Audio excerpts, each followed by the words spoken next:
How to set the PHP version per folder.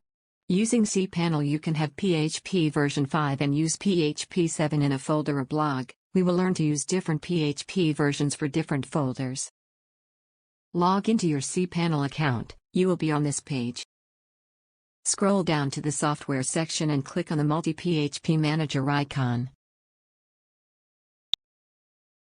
First click on the checkbox to select a domain you have, then click to open the drop-down list of PHP version and select the appropriate PHP version you want to use in a folder.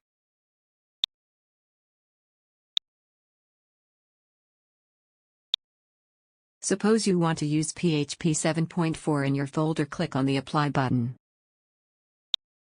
PHP 7.4 has been applied to the selected domain. Now go to the main page and open File Manager.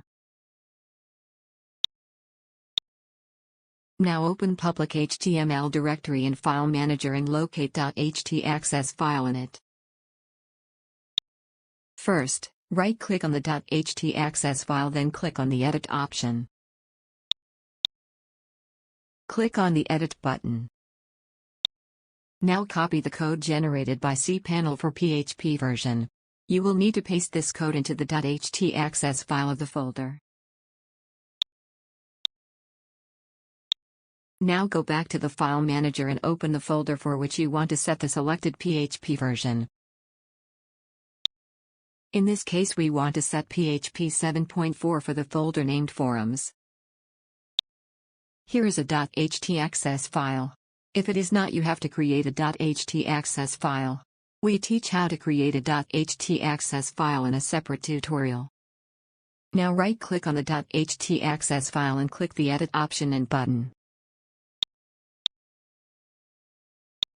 Now paste the copied code of the PHP version in this .htaccess file and click on the Save Changes button.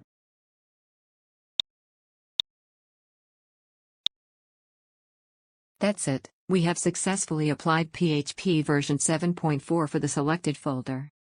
Now you have learned how to copy the code from the .htaccess file of a domain generated by cPanel for a particular PHP version and paste it in the .htaccess file of a particular folder to set a different PHP version for that folder. You can do it for different folders requiring different PHP versions just by following the previous steps. Thank you for watching.